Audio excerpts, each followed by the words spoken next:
if I was coming out of the Marines, if I was EAS and coming back from especially from a combat environment where I was in Afghanistan or Iraq, it would definitely be a good time, a good opportunity, and given the right location and atmosphere to really decompress and kind of step back and help you to overcome whatever kind of challenges, whatever kind of mental stress you've experienced. I think it would be ideal. It's a perfect place. And like I said, I know some Marines that would definitely benefit from it. I think for me, I would feel a lot safer coming back to an environment where I feel like I was being supported. A lot of the soldiers that I know that have left the Army, especially after a deployment, feel isolated once they get out and they're no longer part of an organization that they've been a part of for so long that supported them and everything, and now they feel kind of alone and out there, and if they feel like they're walking into another safe environment, I think it could do a lot to help rehabilitate them back into civilian life and help with some of the other issues that we've seen with veterans coming back. I think it's a step in the right direction, without a doubt. I think it will do a lot of good for combat warriors.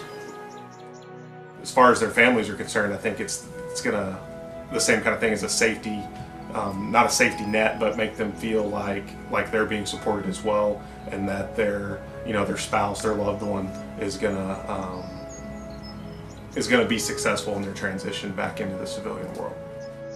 My first deployment to Iraq, I was in base at Al Asad. We did security for convoys all over western Iraq to the Syrian border, Jordanian border, things of that nature. That was 8 months. My second deployment, we went from TQ, shutting down the base there. I've done 3 deployments. All of them were 12 months. The first one was during the initial invasion of Iraq. Then wound up in Baghdad, stayed there. Did 6 months after that one ended. I did another 12-month rotation in Iraq, and that was in Baghdad. And then I did a 12-month deployment to the Kunar province in Afghanistan on the Pakistan border. We went from TQ Iraq to Afghanistan. There I was with 311 on a base in lower Helmand province called Fiddler's Green. And I was there for about, after Iraq, about 5 months. After transition into the infantry, I was on the 24th View.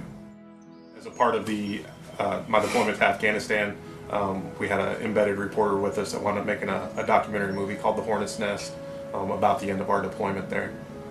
And that was also, he was with another 101st Airborne Division unit and the 2-8 Marines. I didn't really notice anything at first. It was just she kind of started to distance herself and a little more agitated about things, so I didn't really understand. Which is the nice thing about this place that they're doing is it'll allow the kids to come out and see their parents, and the parents are going to want to connect with them, do stuff with the kids at this place. So it's just going to allow the kids to get to know their parents again, because their parents aren't going to be the same people who they were when they left. There's still 22 veterans a day committing suicides, and like he points out, we're all warriors. We were trained to be warriors. There's nothing that brings a Marine home from killing, being amped up to kill, to back to civilian life, where there's too much of a rift, and just normal standard counseling doesn't do it.